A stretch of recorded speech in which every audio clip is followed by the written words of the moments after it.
Welcome back, students. Today we are going to start our new chapter biotechnology principle and processes, which is also coming in term 2. We will take all the topics one by one. So in the starting we should know what biotechnology is. तो biotechnology क्या है आपकी कि जो आपकी modern science है और उसके साथ आपने नेचुरल साइंस को इंक्लूड कर दिया है, इंटीग्रेट कर दिया है। किस लिए?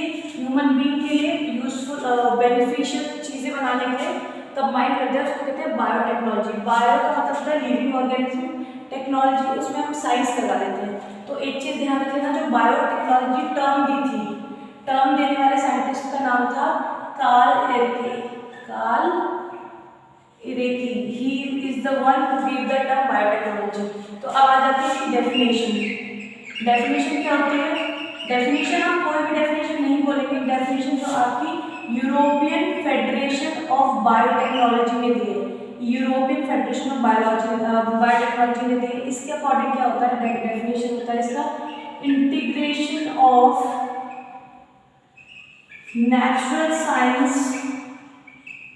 नेचुरल साइंसेस विथ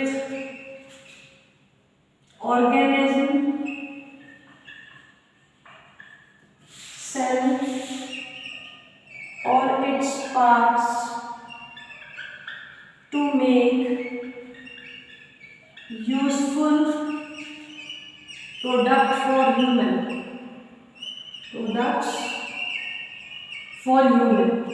ठीक है। तो बायोटेक्नोलॉजी क्या हुआ? हमने नेचुरल साइंस को इंटीग्रेट कर दिया, आजकल की टेक्नोलॉजी को, नेचुरल साइंस को हमने इंक्लूड कर दिया लिविंग ऑर्गेनिज्म के साथ, वो बन गई आपकी बायोटेक्नोलॉजी।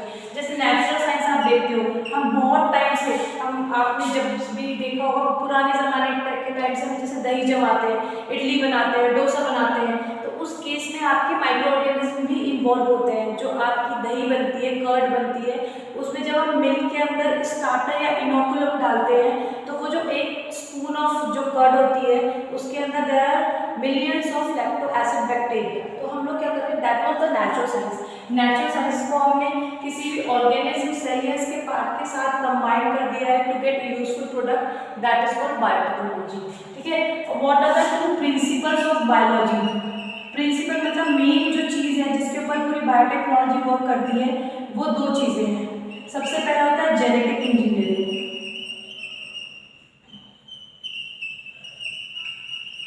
जेनेटिक इंजीनियरिंग क्या कहते हैं? हमको पता है जेनेटिक वर्ड आया जीन से। किससे वर्ड आया? जीन से। तो डीएनए के सेगमेंट जो होते हैं, जो आपके किसी भी प्रोटीन के लिए, किसी भी एंजाइम के लिए कोड करते हैं, अपने आप को एक्सप्रेस करते हैं आफ्टर ट्रांसक्रिप्शन, उसको जीन्स कहते हैं। तो जेनेटिक इंजीनियरिंग आपका क्या होता है? मेनली हमने कहीं के डिजायर्ड जीन लेके कहीं और फिट कर देना। जैसे अब जो आपके इंजीनियर्स होते हैं, व्हाट दे डू, आप कहीं के नट बोल्ट लेके किसी मशीन में फिट करके न्यू मशीन बना देते हो। उसी तरीके से जेनेटिक इंजीनियर का मतलब है हमने कोई डिजायर्ड जीन लेनी है और उसको हमने किसी दूसरे ऑर्गेनिज्म के अंदर फिट कर देना, दैट इज जेनेटिक इंजीनियरिंग। ठीक है। तो आप इसमें जेनेटिक इंजीनियरिंग आपके अंडरस्टूड है, इसमें आप लिख सकते हो इन सिंपल, आप लिखो formation of recombinant, formation of recombinant DNA. ठीक है, ये भी क्लियर है। दूसरा मेन प्रिंसिपल है जिसको आप बायोप्रोसेसेस टेक्नोलॉजी भी कहते हो, बायोप्रोसेसेस टेक्नोलॉजी, या फिर इसको हम स्टरलाइजेशन भी कहते हैं, या इसको हम केमिकल इंजीनियरिंग भी कहते हैं।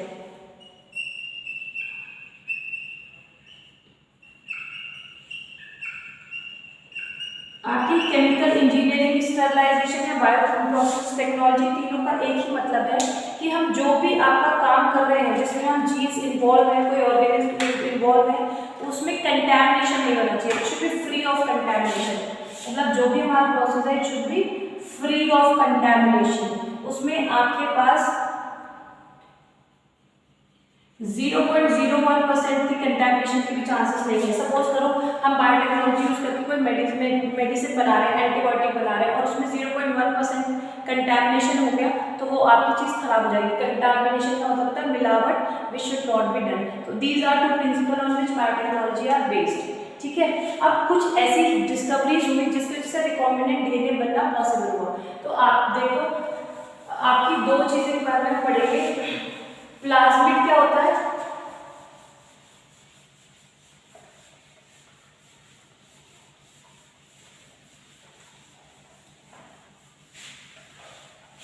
नेक्स्ट है देखो प्लाज्मिड। प्लाज्मिड को अगर हम डिफाइन करेंगे तो ये कहेंगे हम extra chromosomal genetic material, extra chromosomal circular self replicating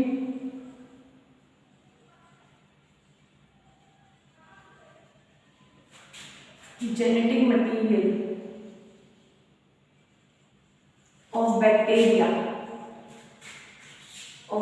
is called plasmid। बहुत सिंपल है, ये मैंने एक बैक्टीरिया बना दिया आपका, ठीक है, ये बैक्टीरिया है, suppose this is flagella.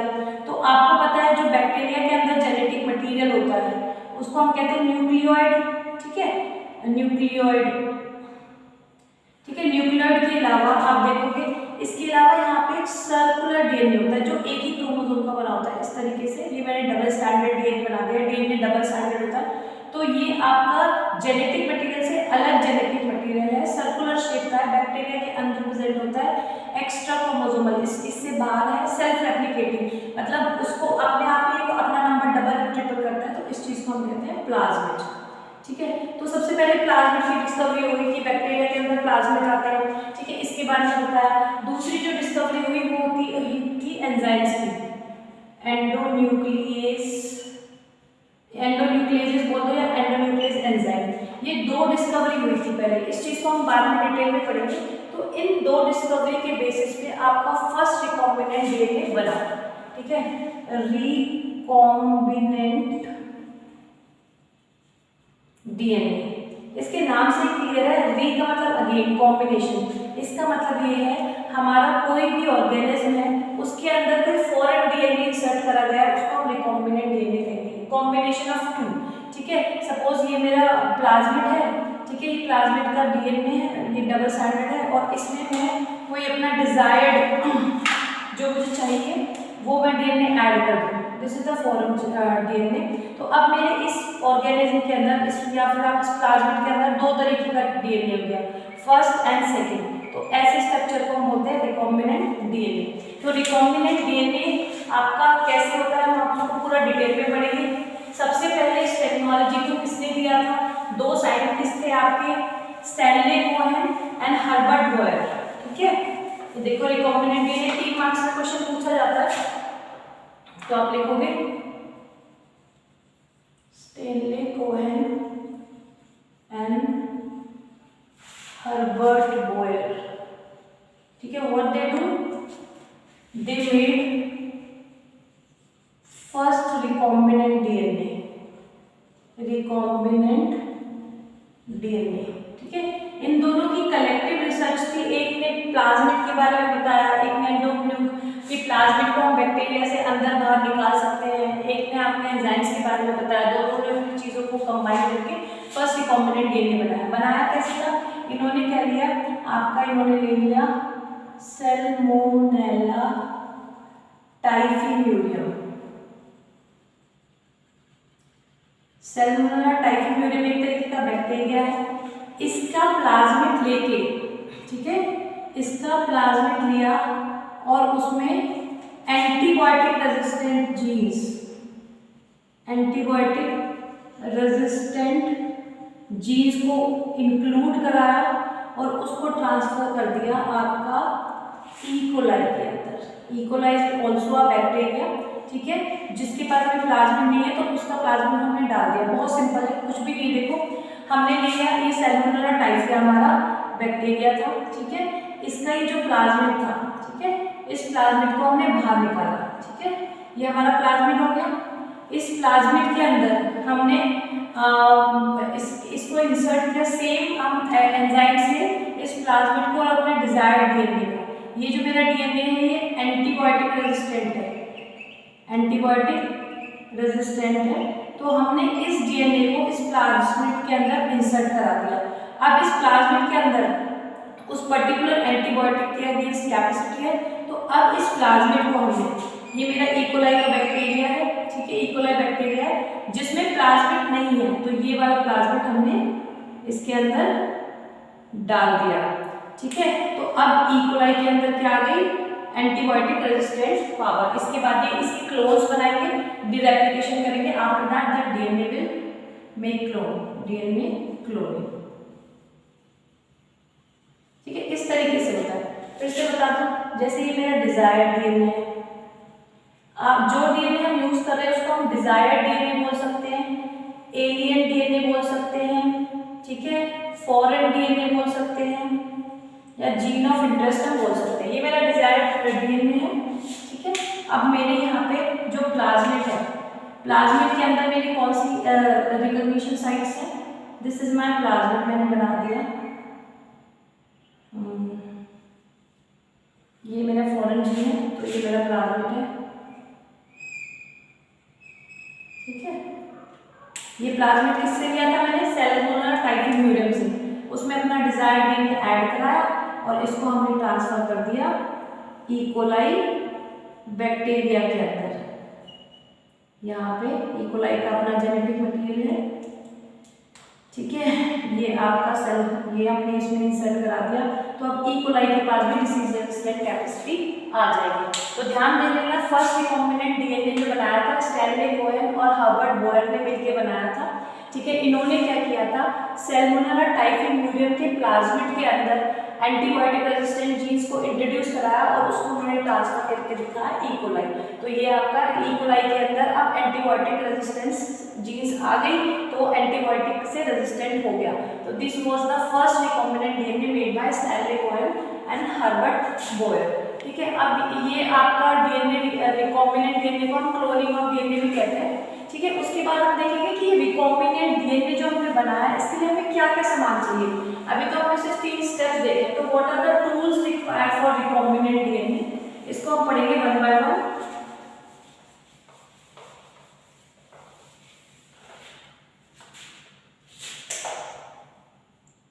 Tools, ठीक है, तो इसके लिए हमें बहुत सारी चीज चाहिए, जैसे कि हमें चाहिए, सबसे पहले हम बात करें जिसको आप बोलोगे डिजायर्ड डीएनए, डिजायर्ड डीएनए जो हमें लगाना है, हमारा जीन ऑफ इंटरेस्ट आप जिसको बोल सकते हो, जीन ऑफ इंटरेस्ट या एलियन डीएनए आप इसको बोल सकते हो। दूसरा हमें चाहिए होगा वेक्टर, वेक्टर डीएनए, वेक्टर जो इस डीएनए को हमारा होस्ट के अंदर डालेगा उसको हम वेक्टर डीएनए कहते हैं, या फिर हम उसको व्हीकल डीएनए भी कहते हैं। व्हीकल आप समझते हो ना, कोई आपका ट्रांसपोर्ट का मीडियम होता है, दैट इज व्हीकल, ठीक है। उसके बाद हमें चाहिए होगा, ये आपका हो गया व्हीकल, वेक्टर डीएनए या व्हीकल हो गया, इसको आप पैसेंजर डीएनए भी बोलते हैं, पैसेंजर डीएनए, ठीक है। तीसरा हमें क्या चाहिए होगा, हमें अपना होस्ट चाहिए, ठीक है, और हमें एंजाइम्स चाहिए, ठीक है। तो ये सारी चीजें हमें डिस्कस करनी है वन बाय वन। सबसे पहले हम डिस्कस करेंगे एंजाइम्स, ठीक है। तो सबसे पहले बात करते हैं, जो अगर मेरे को कहीं से भी किसी भी ऑर्गेनिज्म के अंदर से अपना जीन ऑफ इंटरेस्ट निकालना है, तो अगर सपोज करो मेरे को जीन ऑफ इंटरेस्ट या तो सेल के अंदर ही होता है आपका न्यूक्लियस, उसके अंदर से मेरे को जीन्स निकालनी है, तो हो सकता है ना जिससे आपका जीन्स निकाले वो प्लांट सेल हो, या फिर वो एनिमल सेल हो, ठीक है, या फिर वो फंगल सेल हो, या वो बैक्टीरियल सेल हो, ठीक है, तो वो कुछ भी हो सकता है। तो अलग अलग केसेस में अलग अलग एंजाइम रहते हैं। हमें पता है प्लांट सेल के ऊपर सबसे पहले सेलुलोज की सेल वॉल होती है, सेलुलोज की सेल वॉल होती है, तो हमें इस सेल के अंदर जाने के लिए, suppose this is the plant cell, ठीक है, तो सबसे पहले हमें इसकी सेल वॉल को रप्चर करना पड़ेगा। तो जो पहला एंजाइम हमारे ये जो रप्चर करने के लिए होते हैं, इनको एंजाइम्स को बोलते हैं लाइजिंग एंजाइम, लाइजिंग या फिर क्लेवेज एंजाइम्स, जो कि आपके वॉल्स को ब्रेक करने में काम आते हैं। तो सबसे पहले जो प्लांट सेल एंजाइम लगेगा वो लगेगा सेल्यूलोज, सेल्यूलेज एंजाइम है, वो उसकी सेल वॉल को तोड़ देगा। हमारा डीएनए कहाँ है, यहाँ पे मैंने न्यूक्लियस बना दिया, इसके अंदर हमारा डीएनए, ठीक है। सेल्यूलेज फर्स्ट एंजाइम यूज हुआ, उसके बाद इसकी प्रोटीन्स को डिग्रेड करने के लिए हमारे निकलेंगे प्रोटीएजेस, ठीक है। फिर हमें इसका क्या निकालना पड़ेगा, आरएनए, ठीक है। तो आरएनए को डिसॉल्व करने के लिए हमें चाहिए आरएनएज, ठीक है, आरएनएज एंजाइम।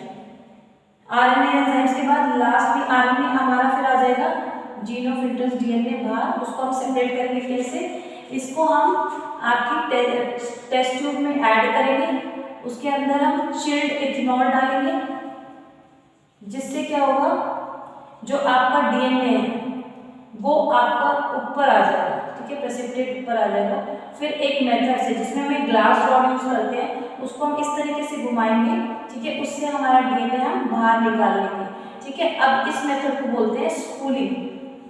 स्पूलिंग, जो डीएनए को हम एक्सट्रैक्ट करते हैं, ठीक है, उसको बोलते हैं spooling from the test tube. जैसे ऊपर डीएनए आ गया तो उसको निकालने के प्रोसेस को बोलते हैं स्पूलिंग, ठीक है। तो लाइसिंग एंजाइम्स के बारे में हम पढ़ रहे हैं। प्लांट सेल के अंदर सबसे पहले सेलुलोज एंजाइम, प्रोटीएजेस, आपका लाइपेजेस जो आपका लिपिड्स को तोड़े, प्रोटीज, और बाद में हमें इसके न्यूक्लियस के अंदर हमारा डीएनए मिल जाएगा। अब एनिमल सेल की बात करें, एनिमल सेल के पास सेल वॉल तो होती ही नहीं, ठीक है, तो हम सिंपल कौन सा एंजाइम यूज करेंगे, लाइसोजाइम। लाइसोजाइम किसके लिए यूज होता है आपका, जैसे ये सेल है तो इसकी प्लाज्मा मेम्ब्रेन को ब्रेक करेगा लाइसोजाइम एंजाइम। उसके बाद हम इसमें क्या डालेंगे, प्रोटीएजेस, लाइपेजेस एंड आरएनएजेस। इससे अगेन मेरे का ये जो सेंटर में न्यूक्लियस है इसका मेरे को डीएनए मिल जाएगा। फिर उसको हम टेस्ट ट्यूब में ऐड करेंगे, फिर एथेनॉल डालेंगे, स्पूलिंग मेथड से डीएनए को एक्सट्रैक्ट करेंगे। लेकिन अगर जहां से मैं अपना जीन ऑफ इंटरेस्ट ले रही हूँ वो फंगल सेल हुआ, तो आपको पता है फंजाई की सेल वॉल किसकी बनी थी, काइटिन की। तो यहाँ पे जो हम यूज करेंगे एंजाइम वो है काइटिनेज। सबसे पहले काइटिनेज एंजाइम जो फंजाई की सेल वॉल तोड़ेगी, उसके बाद अगेन प्रोटीएजेस, फिर हो गए लाइपेजेस एंड देन आरएनएज। उसके बाद हम डीएनए एक्सट्रैक्ट करेंगे। बैक्टीरिया की सेल वॉल आपको पता है किसकी बनी होती है, ठीक है। बैक्टीरिया की सेल वॉल होती है which is of lipid binder glycocalyx हम उसको बोलते हैं। लेकिन आपको ध्यान रखना है, अगर मेरे को बैक्टीरिया सेल से मेरे को डीएनए लेना है तो वहां पे भी हम कौन सा एंजाइम यूज करेंगे, lysozyme. After lysozyme we will use proteases, lipases and lastly the RNAs and we can take out the gene of interest। तो एंजाइम्स में हमने सबसे पहले जो एंजाइम्स पढ़े हैं वो लाइसिंग एंड क्लीवेजिंग एंजाइम होते हैं। मेरे को किसी भी सेल के अंदर से जहाँ से मुझे अपना डीएनए एक्सट्रैक्ट करना है, तो डीएनए आपको पता है न्यूक्लियस के अंदर होता है, तो न्यूक्लियस तक पहुँचने के लिए हमें बाहर वाली सारी वॉल्स को रप्चर करना पड़ेगा। तो हम बाहर से, अगर मैं प्लांट सेल से डीएनए ले रही हूँ तो सबसे पहले सेलुलोज डालेंगे, फिर आपका प्रोटीएजेस डालेंगे, लाइपेज डालेंगे, आरएनएज डालेंगे, फिर डीएनए को सेपरेट आउट कर लेंगे। अगर वहीं पे मेरा एनिमल सेल या बैक्टीरियल सेल है तो सबसे पहले हम डालेंगे लाइसोजाइम, थिंक सेम रिएक्शन। और अगर फंगल सेल है तो काइटिनेज, प्रोटीएज, लाइपेज, आरएनएज। तो इस तरीके से हम डालेंगे। ये मैंने बात करी आपकी लाइसिंग एंजाइम्स की। दूसरे जो एंजाइम्स में बात करनी है वो है आपके एंडोन्यूक्लिएजेस या रिस्ट्रिक्शन एंजाइम, जिसको हम मॉलिक्यूलर सीजर्स भी बोलते हैं।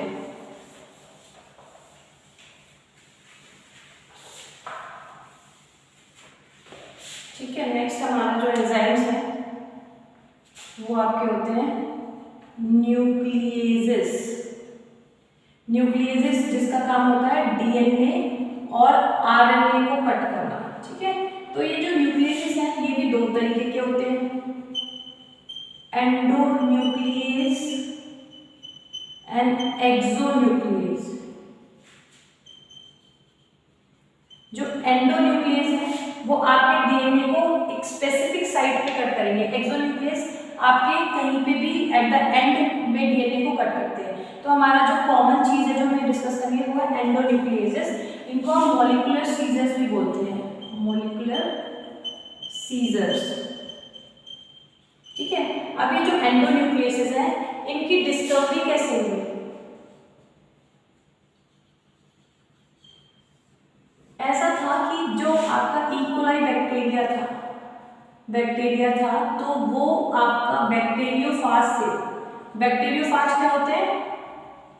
बैक्टीरियोफाज आपके वायरसेस होते हैं जो कि बैक्टीरिया पे इन्फेक्शन करते हैं, वायरसेस विच अटैक बैक्टीरिया, विच अटैक बैक्टीरिया। तो बैक्टीरियोफाज आपके क्या होते हैं, जो बैक्टीरिया को अटैक करते हैं। तो जब ये देखा कि बैक्टीरियोफाज जब अटैक कर रहा था तो आपके बैक्टीरियल सेल के पास कुछ ऐसा मैकेनिज्म था कि वो अपने आप सर्वाइव कर रहा था। तो उसके दो मैकेनिज्म सामने आए।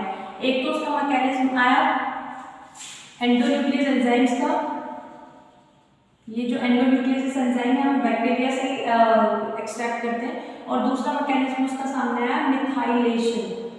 मिथाइलेशन ऐसा था जैसे ये बैक्टीरिया है, ठीक है, बैक्टीरिया के ऊपर ये बैक्टीरियोफाज मैंने आपका बना दिया है। तो जब ये बैक्टीरियोफाज एंटर करेगा तो सिर्फ इसका जेनेटिक मटेरियल ही अंदर जाता है, पूरा अंदर नहीं जाता था। तो इस जेनेटिक मटेरियल के ऊपर, इस डीएनए के ऊपर स्पेसिफिक साइट है, जैसे बेस पेयर होते हैं, ठीक है, AACGGT, ठीक है। तो आपका बेस पेयर है, तो आपका क्या कर रहा था, बैक्टीरिया इस बेस पेयर को तोड़ रहा था। लेकिन इसकी एक और प्रॉपर्टी है कि उसका उस बैक्टीरिया का खुद का भी जो डीएनए है, ठीक है, उस बैक्टीरिया का खुद का भी डीएनए है। तो वो जो एंडोन्यूक्लियस एंजाइम्स थे वो आपको चाहे बैक्टीरिया का खुद का डीएनए हो या फॉरेन डीएनए हो, उसको एक पर्टिकुलर साइट से कट कर देते। Suppose they are cutting between A and A, ठीक है। तो अब बैक्टीरिया अपने आप को बचा रहा था उस एंडोन्यूक्लियस एंजाइम से, तो वो क्या कर रहा था कि अपने जो डीएनए है, जो उसका अपना डीएनए है, उस डीएनए के अंदर वो एक मिथाइल ग्रुप ऐड कर रहा था, मिथाइल ग्रुप ऐड कर रहा था, ठीक है, जिससे कि मिथाइल ग्रुप ऐड कर रहा था, जिससे कि और जो बैक्टीरिया का डीएनए है वो बच जा रहा था, और जो फॉरेन डीएनए है, जो बैक्टीरियोफाज का डीएनए है, वो उसको किल कर दिया जा रहा था। तो ये मैकेनिज्म की स्टडी हुई थी। दोबारा से बता देती हूँ, जो बैक्टीरिया है उनमें बैक्टीरियोफाज जब अटैक करते हैं तो बैक्टीरियोफाज का सिर्फ जेनेटिक मटेरियल बैक्टीरिया के अंदर जाता है। जब इसका बैक्टीरियोफाज का जेनेटिक मटेरियल बैक्टीरिया के अंदर जा रहा था तो बैक्टीरिया का डिफेंस मैकेनिज्म था कि वो स्पेसिफिक साइट्स पे कट कर रहा था। लेकिन उसके साथ ये प्रॉब्लम थी कि वो स्पेसिफिक साइट अगर बैक्टीरिया के डीएनए में है उसको भी कट कर रहा था, ठीक है। तो उसका एक मैकेनिज्म था जिससे वो अपने सेल्स को डिफेंस कर पा रहा था, उनको सेव कर पा रहा था। तो वो क्या कर रहा था, अपने सेम डीएनए में वो मिथाइल ग्रुप ऐड कर पा रहा था, ठीक है। तो इस तरीके से इनकी बात हुई। ये इसकी डिस्कवरी के लिए आपके 3 साइंटिस्ट थे, ठीक है, जिनको नोबेल प्राइज भी मिला गया था, ठीक है। तो वो है Albert Smith and Matthews, Albert Smith. These three got the Nobel Prize in year 1972, ठीक है।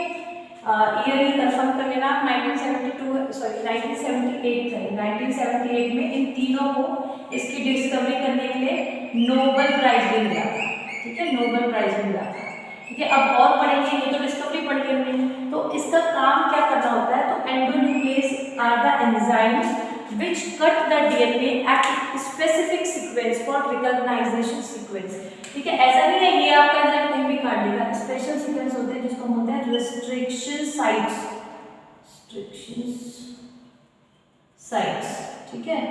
ये है, हर एक एंजाइम की अपनी रिस्ट्रिक्शन साइट है जहाँ पे वो कट करेगा। और ये जो रिस्ट्रिक्शन साइट्स होती हैं ये है पैलिंड्रोमिक। पैलिंड्रोमिक का मतलब ये होता है कि अगर मैं किसी सीक्वेंस को आगे से पढ़ूं या पीछे से पढ़ूं, आपका हम उसको सेम रीड करेंगे, तो वो होता है आपका पैलिंड्रोमिक सीक्वेंस। मैं आपको जैसे लिख के बताती हूँ, इसमें लिखते हैं हम मैडम एंड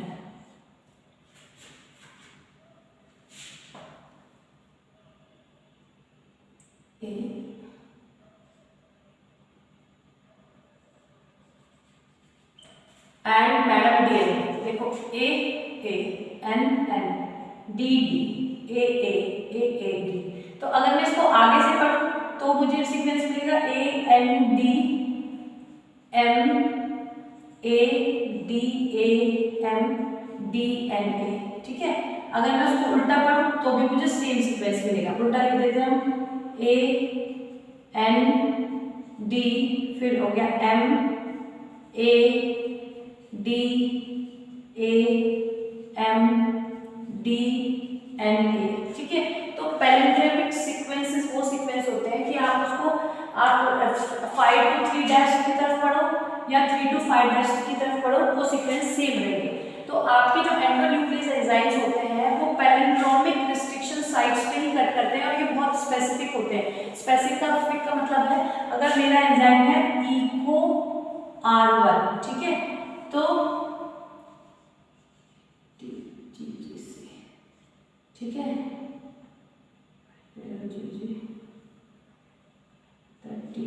30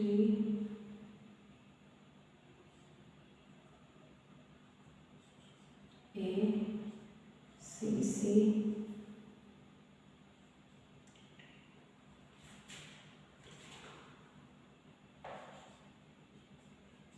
ठीक है AAT CCG। तो ये आपका इको R1 का सीक्वेंस है जिसको ये कट करता है। तो ये हमेशा A और A के बीच में ही कट करेगा, ठीक है। ये सीक्वेंस को ढूंढेगा। ये जो पैलिंड्रोमिक सीक्वेंस होते हैं ये 4 to 8 बेस पेयर के बने होते हैं, ठीक है। इन पर्टिकुलर बेस पेयर्स को वो रिकॉग्नाइज करके वहीं पे कट करते हैं। तो ये बहुत स्पेसिफिक होता है। अब नेक्स्ट टॉपिक आपका आ जाता है नॉमेनक्लेचर। ये जो हमारे रिस्ट्रिक्शन एंजाइम्स हैं इनकी नेमिंग किस तरीके से होती है। Nomenclature of restriction enzymes,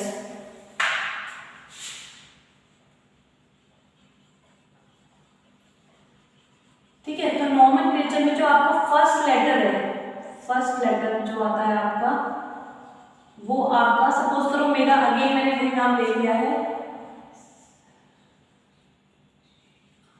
सर्जिया coli, ठीक है। तो जो फर्स्ट लेटर आएगा वो आएगा आपका this, E will be the capital. ये आपका क्या होता है, ये आपकी स्पीशीज है और ये होता है आपका this is genus and this is species and this is genus. तो जीनस का जो फर्स्ट लेटर आता है उसको हम लिखेंगे, फिर आपका स्पीशीज के जो दो नेक्स्ट लेटर आते हैं उसको हम लिखेंगे, फिर इसका स्ट्रेन है, स्ट्रेन का नाम है RY13, तो हम उसके बाद लिखेंगे स्ट्रेन, ठीक है। तो फर्स्ट अब ऐसे कर लिखिए, फर्स्ट लेटर में आ गया आपका जो जीनस का फर्स्ट लेटर आ गया, फिर सेकेंड लेटर में आपका क्या आ गया, सेकेंड लेटर और थर्ड लेटर, ये दो जो आते हैं वो क्या आते हैं आपका जो स्पीशीज है उसके दो वर्ड स्मॉल में लिखते हैं, और थर्ड लेटर जो आता है, फोर्थ लेटर जो आता है आपका वो आता है आपका स्ट्रेन से। जैसे ये RY13 था तो इसका हमने ले लिया R। उसके बाद आ जाता है रोमन न्यूमरल्स। तो जो रोमन न्यूमेरिकल है वो उस चीज पे आता है। सपोज जब ये इकोलाई बैक्टीरिया है तो इकोलाई से जो हम एंजाइम एक्सट्रैक्ट कर रहे हैं वो सब आइसोलेट कर रहे हैं वो कौन से नंबर पे है, ठीक है। तो अगर ये मेरा पहला है तो इसको हम लिखेंगे 1, तो नेम हो जाएगा इको R1, ठीक है। ये आपका बन गया एंजाइम। तो नॉमेनक्लेचर समझ में आया।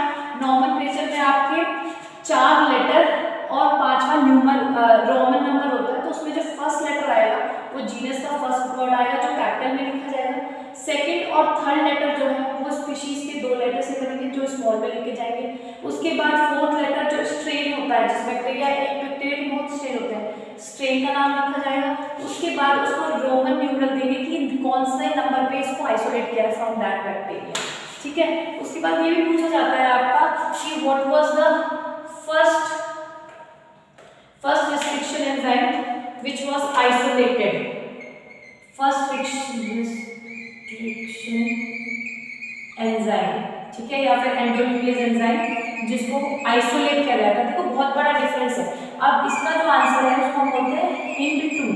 अब आप बोलोगे कि मैम जब ये 2 आपने लिखा है तो इसका मतलब तो ये दूसरे नंबर पे, बेटा ये डिस्कवर आपका जैसे इससे पहले डिस्कवर हो गया होगा हिंट 1, लेकिन आइसोलेट पहले आपका हिंट 2 हुआ है, तो इसीलिए जो फर्स्ट रिस्ट्रिक्शन एंजाइम था वो था हिंट 2।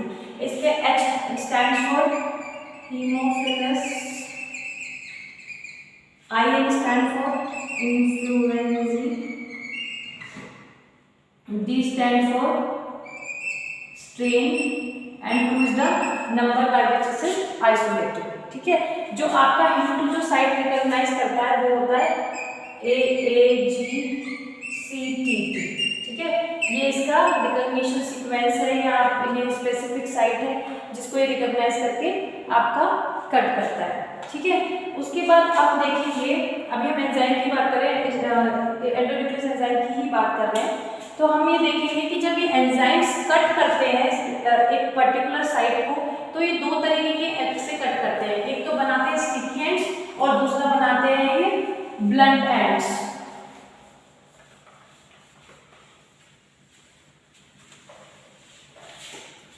देखो स्टिकी एंड्स,